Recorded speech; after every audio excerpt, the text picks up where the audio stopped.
Omuchama besire. Etina koyese na sochi bede, ne pachi bede, ne yambede, yichucha no sa enuntina yanya kokote nguma amfanyire adoatwene no. Enuntino se kase nipa na dibone yemfa no mfa kwan so a yenyina mfa dukumo eyam.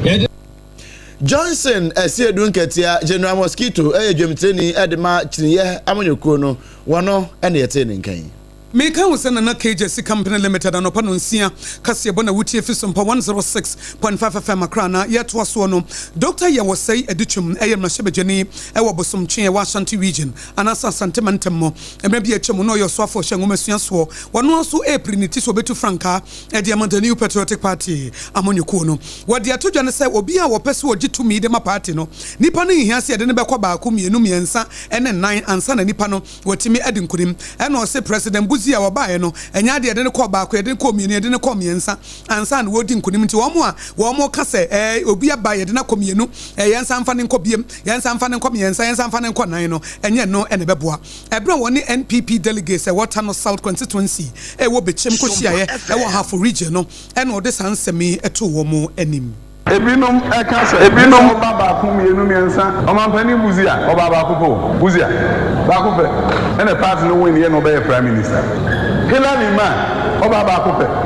ebi esite Dr. Bitu baba akwa begitumi na mama engineer ni mienu ne miensa obi betimi de ba ko na make akwa na refi ahafuni Asante region ema yenya presidency under President Kufuor omuma no 80.5%. Victor Usua wenya abano Asante former the highest votes entina abano called runoff mo amokai PFP eya de won wi asin nyina baby a ufre no omo tu abama esin baby a den ufre ho ewo baby a eya home region advantage Eni ye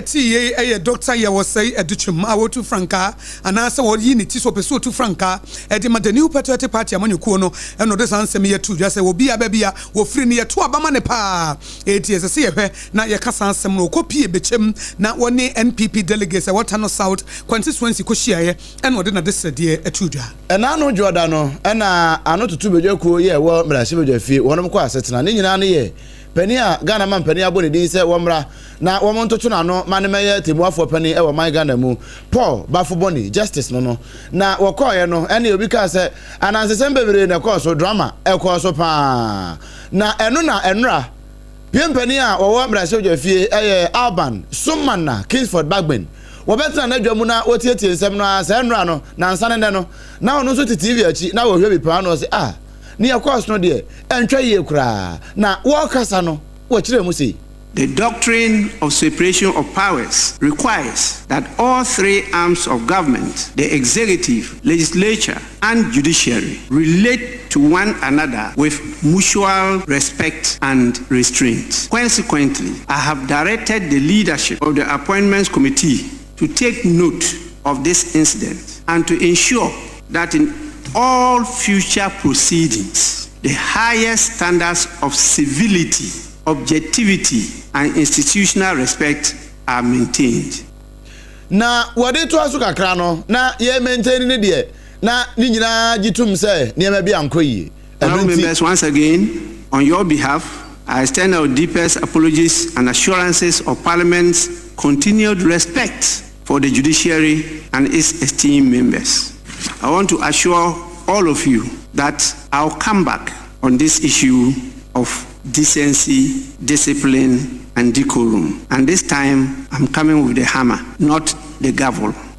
Enti ni akwaso nyina no mejina mu nyina manamu na mapacho na emom da chi bia ni ati no meba metwenti aso aba no na mede abamoso we Alban Sumana Kingsford Bagben mrase ojam chiame hene ene kasa yi ye ka usana na KJC Company Limited anopa no nsia kase bo ene wasugu so awutie fi SOMPA 106.5 FM Accra na KJC Company Limited se memo so nti se wo pe adansie ho niam papa de a ene na kachi ene wobenya Ghana fo nyina agi atom obi a esi ne dan na adansie ho niam na ba bia akoto a wo chance a wo bawie eye eko ba simprimo enye nwanwase wagi abasobo e wo Ghana ha na nase ye nsusu dua se wato adansie ho niam wo Ghana ha bebru emfie aduasa na ade ba kwa wonye bi da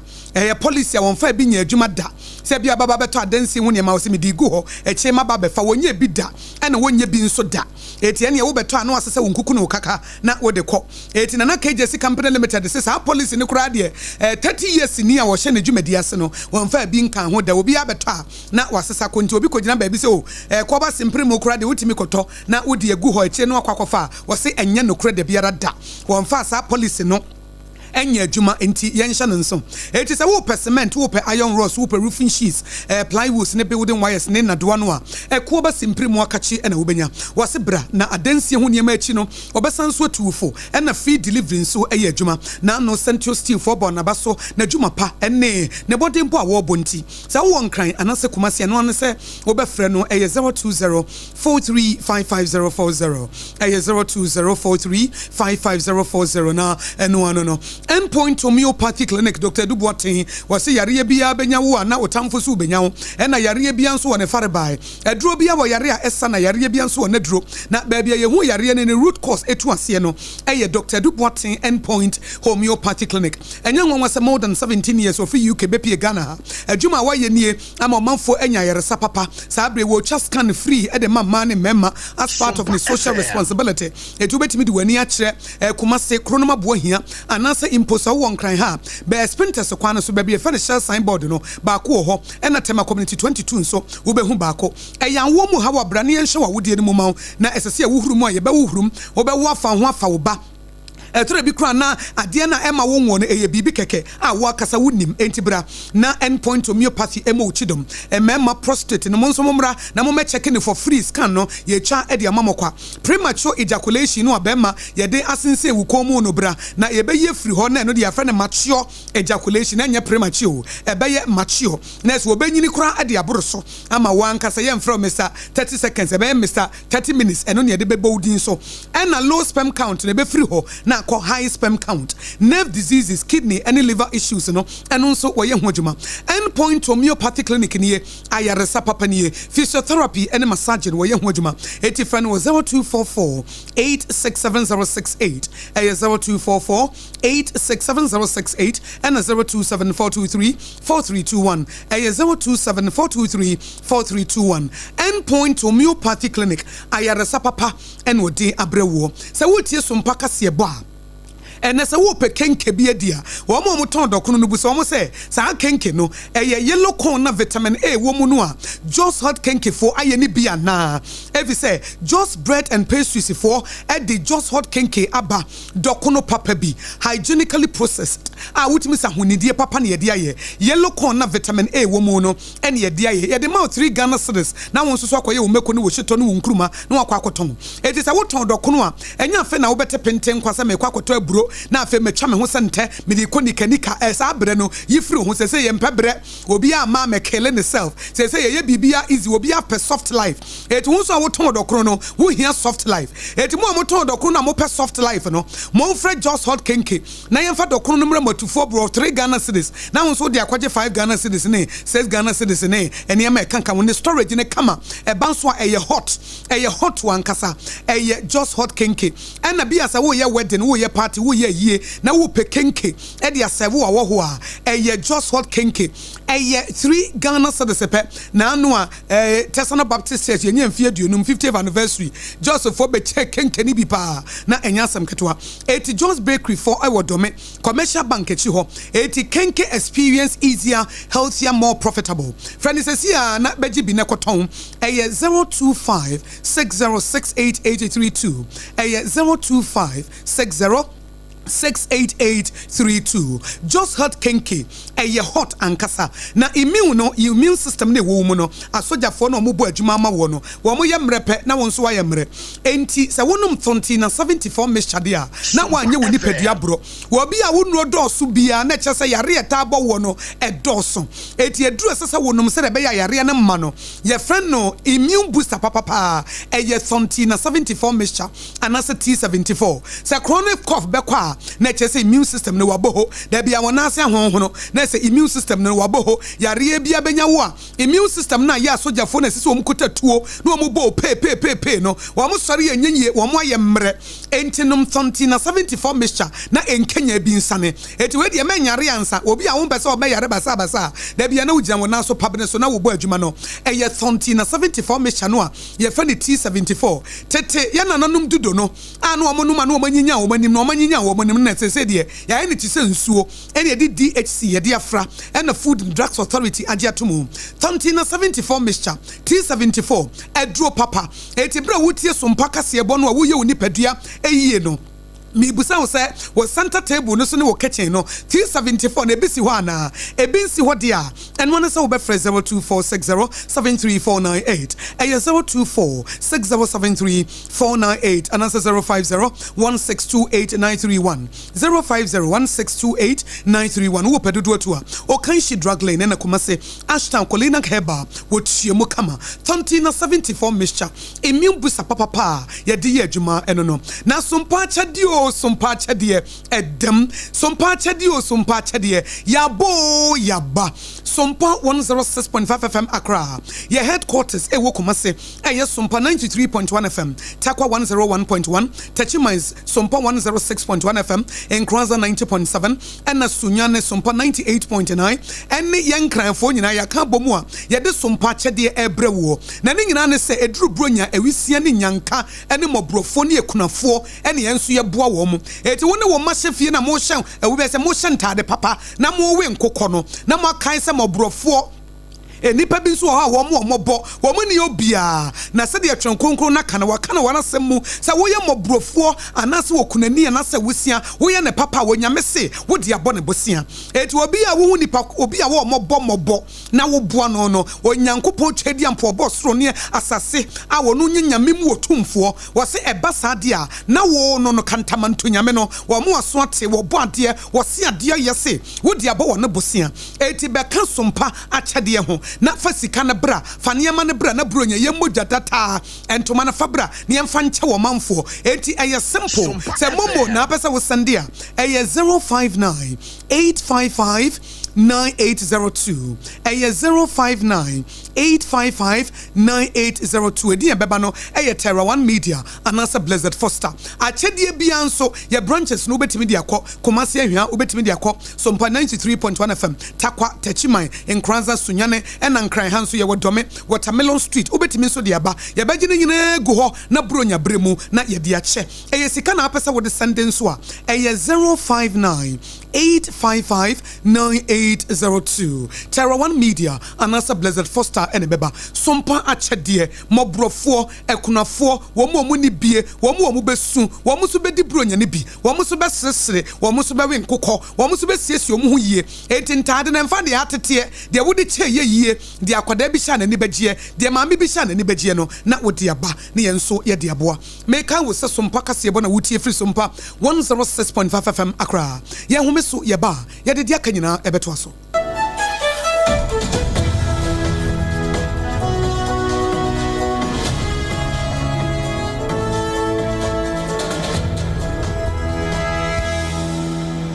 Point homeopathy clinic Ghana had the obi enim sesa ye prostate na baby omutibi ye screening ema hu ni ye etu ase a na ye endpoint homeopathy clinic anase ye kidney ye liver problem wo fa baby na adjujo na de fa ne premature ejaculation no a ba ma bi a wo ne wodofo akwakwahia ase wo di ne ho agro ase wo tonte ene ye bra endpoint homeopathy clinic na ye moa wo ema ne mema mo pa wo ye endpoint homeopathy clinic wo mo da mufua yare bia infections bi ne wo ho anase bia wo hwa wo fa baby na adjujo kidney problem prostate de endpoint homeopathy clinic kuma se ubehu endpoint homeopathy clinic e wo kronoma bohia e na Accra hanso so de wo mu gina mu ankasa e wo spinters bebre friend share signboard no huduro na obusa sa wo pe endpoint homeopathy clinic obia e be kire for endpoint e wo 0244867068 and 0274234321 endpoint homeopathy clinic wo mu da mu ewra me pa cho bra na me hwa de wo bag Bra,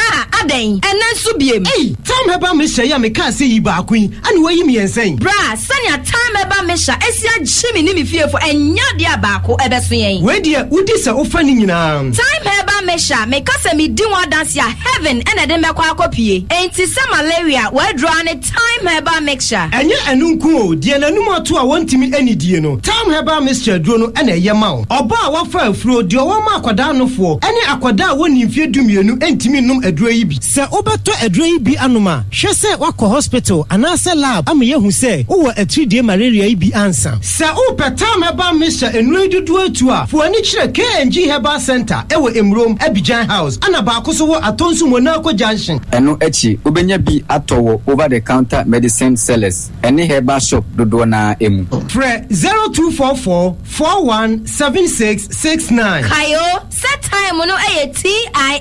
time herbal mixture afi malaria fever bia dani ziba ewo munu be tuako. FDA aji ejodi nkratoa yi atum. Tontonte yenum nsane e fadwen ne e fadwen mpa say na nanu nim se bre bi beba ama tonti na 74 upa ye ne simple T74 abeye adru tonti na 74 ana T74 asa twe ya dwene asina nanom dodo so se de na dodo bua ma na nanom enyare basabasa no saa na tonti na 74 ana T74 ebu anipadua no emo immune support enti obi onum bie no abre bia ne ho den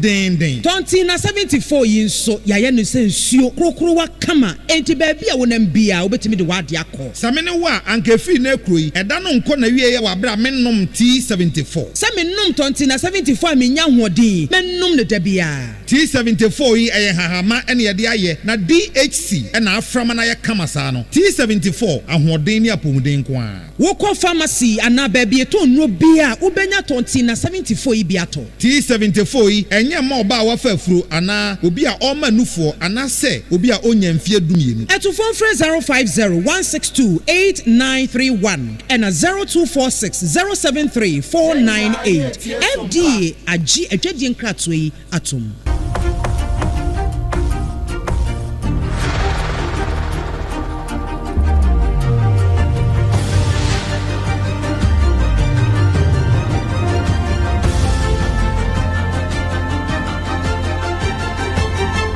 SOMPA TV Emma Aketiapa. No kure Emma Aketiapa yɛde nsɛm no ekopie mu ɛwɔ amanone. Etiefo bekaya na otwetwa munumu no ɛna yɛde beto anim sɛ America mampani Donald Trump waka ne ho wasi BBC adwumakuo na wɔmo agye de nipa titiri ne London de no wɔmo wɔde wɔmo kɔkɔto akɔgye $1 billion ɛde afiri wɔn ho san sɛ January 6, 2021 ne nsɛm bi a wɔkaaye wɔmo ahyɛda edete echinchim bi afiri mu no de ayom documentary eno wɔmo aka asɛm no a machese akɔyɛ sɛ wɔno Donald Trump wɔyɛ bronsam pa eno na Director General ya sese kura de wɔde adwuma kura to wɔ sansɛm yɛ ba ya ho Tim Davy aka ɛde akyerɛ BBC staff fo sɛ wɔm sɛ asɛm abade nanso wɔm nyom adwuma. It's been a tough few days, hasn't it? And very tough. And I want to say to everyone, I really know that these moments in the BBC, I've lived them actually as a staff member. I've seen the BBC go through very tumultuous times, and they can be discombobulating. You can ask questions of, where is the BBC going? Are we rudderless? What happens to the future? And they're stressful. They're difficult. And, you know, maybe one of my biggest emotions at the moment is I care desperately about the organisation. The thousands of people who work for it, with every cell of my body, I think are absolutely wonderful in what they do. I think we've got to fight for our journalism. I'm really proud of our work. And Tim Davy wano nanka Director General Edema BBC say and I know kwasi ada no and ode na dwuma to ho na pani dwam training a wada BBC ano Samuel Shah wano so de kakra ka ho no wo kire say no kore